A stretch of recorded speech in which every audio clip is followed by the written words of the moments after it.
Hello and welcome back to the iMac foundation. आज हम एक नया चैप्टर स्टार्ट करने वाले हैं जिस चैप्टर का नाम है,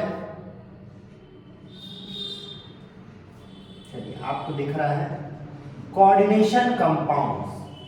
ये क्लास 12th का टॉपिक है और इसको पढ़ाना बहुत ही जरूरी था क्योंकि ये एंट्रेंस एग्जाम में भी आता है एज वेल एज बोर्ड्स में तो इम्पोर्टेंट है। तो कोऑर्डिनेशन कंपाउंड्स, जैसा कि नाम आपको सजेस्ट करता है, कोऑर्डिनेशन मतलब किसी से मिलजुल के। क्या सजेस्ट करता है? किसी से मिलजुल के। तो कोऑर्डिनेशन का मतलब जैसे कि आपको पता है, कोऑर्डिनेटेड मतलब किसी चीजों से मिलजुल के।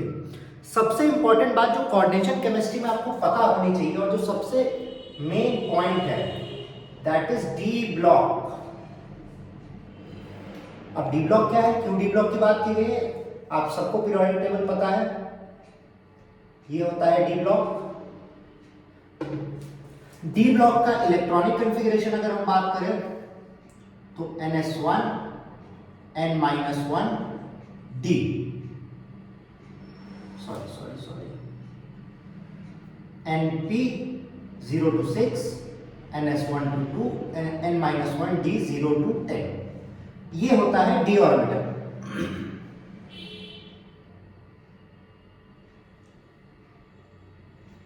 N-1 P, ये होता है डी ऑर्बिटल। अब डी ऑर्बिटल 0 to 10 का मतलब 1 2 3 1 2 3 4 and 5। डी ऑर्बिटल होने के कारण उसके पास बहुत ढेर सारी जगह है और इस बहुत ढेर सारी जगह होने के कारण वो एक से ज्यादा ऑक्सीडेशन स्टेट शो करता है, मतलब एक से ज्यादा वैलेंसी शो करता है। जैसे कि अगर हम सिंपल सी बात करें, आप लोग जानते हैं आयरन भाई साहब के बारे में। आयरन भाई साहब +2 और +3 शो करते हैं।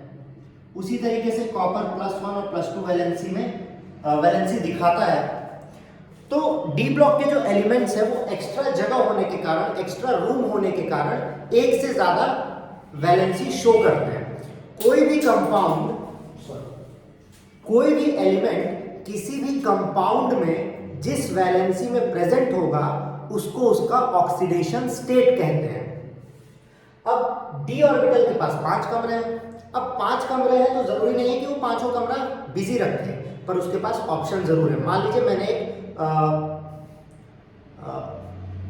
रेस्टोरेंट खोला या होटल खोला, तो मैंने एक रूम दे दिया, पर अगर एक साथ 4-5 गेस्ट आ गए तो मैं 5 रूम भी दे सकता हूँ आराम से, कोई दिक्कत नहीं, क्योंकि मेरे पास है, एक्सपेंडेड है। एक्सपेंडेबल्स तो मूवी थी, एक्सपेंडेबल है, ऑप्शन है। वैसे डी ऑर्बिटल जो होता है, डी ऑर्बिटल के पास एक ऑप्शन है कि वो अपना ऑक्टेट एक्सपेंड कर सके, या तो कह सकते हैं कि किसी भी एलिमेंट को, किसी भी इलेक्ट्रॉन को एक्स्ट्रा जगह दे सके।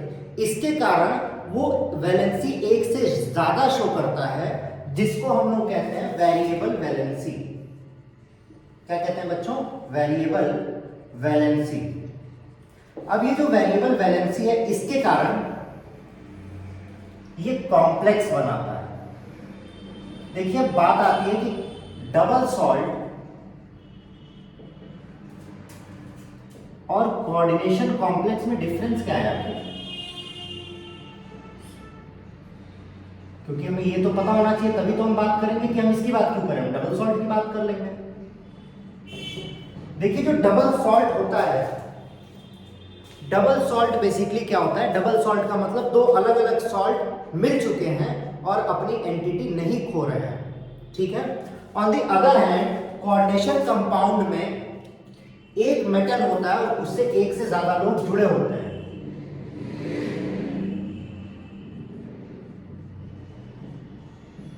जैसे ये आपका हो गया कोऑर्डिनेशन कंपाउंड, ठीक है।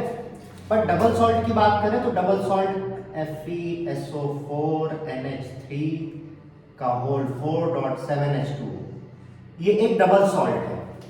इसमें एक से ज्यादा सॉल्ट आपस में साथ में मिल गए हैं, और जब ऐसा होता है तो इसे डबल सॉल्ट कहते हैं, और ये है कोऑर्डिनेशन कॉम्प्लेक्स। अब दोनों में डिफरेंस क्या है इसके बारे में बात करेंगे। पहले डी ब्लॉक को कंटिन्यू करते हैं। डी ब्लॉक की वेरिएबल वैलेंसी के कारण एक से ज्यादा वैलेंसी शो करता है, एक से ज्यादा ऑक्सीडेशन स्टेट शो करता है। जैसे कि इनके पास जो प्रोबेबिलिटी है डी ब्लॉक एलिमेंट्स के पास +1 से लेके +5 तक कोई भी वैलेंसी शो कर सकते हैं, +1 +2 +3 +4 +5, और इसके कारण वो अलग अलग ऑक्सीडेशन स्टेट में कंपाउंड्स में पाए जाते हैं। ये तो हुई आपकी पहली बात।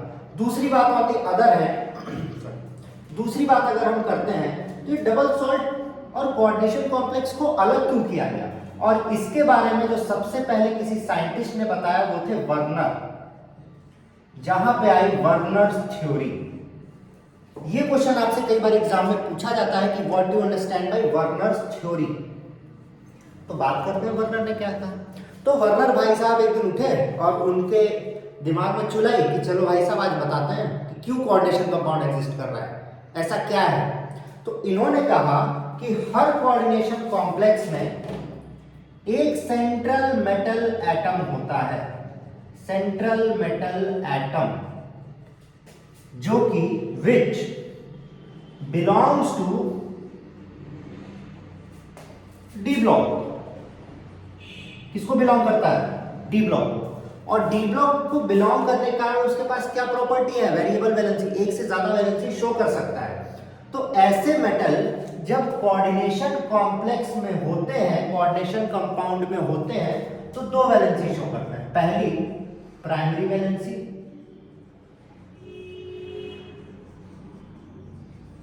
कौन सी पहली वैलेंसी शो करते हैं? Primary valency. और दूसरी, क्योंकि बीच में चमक रहा है इसलिए हम यहां लिख रहे हैं, सेकेंडरी वैलेंसी। क्या शो करता है बच्चों? Secondary valency. तो उन्होंने कहा कि हर कोऑर्डिनेशन कॉम्प्लेक्स में सेंट्रल मेटल एटम दो वैलेंसी शो करता है, एक प्राइमरी वैलेंसी और एक सेकेंडरी वैलेंसी। अब इसका मतलब क्या हुआ? Primary valency is ionisable. Ionisable मतलब जब उसको हम रिएक्ट करवाएंगे तो बाहर निकल सकती है और आयोनाइज्ड हो जाएगी। बताते हैं प्राइमरी वैलेंसी के बारे में आपको कुछ बातें। यहां पर हम साफ कर देते हैं, स्क्रीनशॉट कॉपी आप आई थिंक ले चुके होंगे। हाँ, तो प्राइमरी वैलेंसी की अगर हम बात करें, प्राइमरी वैलेंसी, प्राइमरी वैलेंसी की सबसे पहली बात आयोनाइजेबल होता है। क्या होता है प्राइमरी वैलेंसी? आयोनाइजेबल होता है। बस एक सेकेंड रुकिए। तो हम बोल रहे थे कि प्राइमरी वैलेंसी जो है वो आयनाइजेबल है। आयनाइजेबल मतलब जब इसको वाटर में रखेंगे या तोड़ेंगे तो टूट जाएगा। अभी उसका एग्जांपल लेके आपको बताएंगे। दूसरी बात, प्राइमरी वैलेंसी इज डायरेक्शनल। क्या होती है प्राइमरी वैलेंसी? डायरेक्शनल। तीसरी बात, primary valency need not be completed. मतलब अगर प्राइमरी वैलेंसी कंप्लीट नहीं भी होती है तो कोऑर्डिनेशन कंपाउंड बन जाएगा। ठीक है, अब इसको दिखाते हैं कि हम क्या बन रहे हैं। एग्जांपल है आपका K4FeCl6। अगर इसको हमने वाटर में डाला तो ये टूटेगा। 4K plus FeCl6 4 minus. तो ये जो पोटेशियम है यही हमारा प्राइमरी वैलेंसी है, जो कि आयनाइजेबल है। और जो नहीं भी फील्ड होगा तो हमारा कोऑर्डिनेशन कंपाउंड स्टेबल होता है। यहां कोई दिक्कत नहीं होनी चाहिए आपको मेरे हिसाब से। But on the other hand,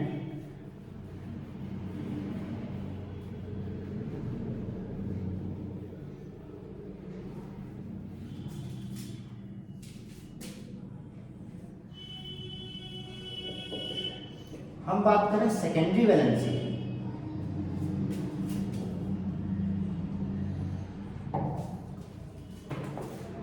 secondary valency की, तो ये नॉन आयनाइजेबल होता है। नॉन आयनाइजेबल होता है, जैसा कि आपको यहां पर दिख रहा है, साइनाइड इज नॉन आयनाइजेबल। और इट इज मैंडेटरी, बहुत जरूरी होता है। It is mandatory to be completed secondary valency भी आपको कंप्लीट करनी पड़ेगी, बहुत ही जरूरी है। सेकेंडरी वैलेंसी कंप्लीट नहीं किए तो काम गड़बड़ा जाएगा।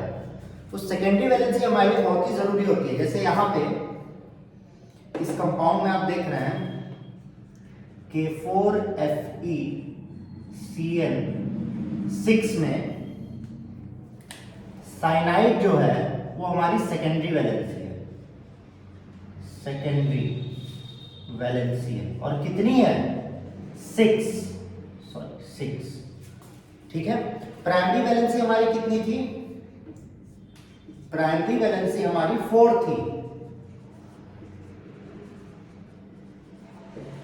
और सेकेंडरी वैलेंसी हमारी 6 है। तो यहां पे वर्नर ने बता दिया कि कोऑर्डिनेशन कंपाउंड बनने का रीजन यही है कि कोई भी कंपाउंड डी ब्लॉक का एलिमेंट 2 वैलेंसी शो करता है, एक प्राइमरी और एक सेकेंडरी वैलेंसी, और दोनों को फुलफिल करना बहुत ही ज्यादा जरूरी है।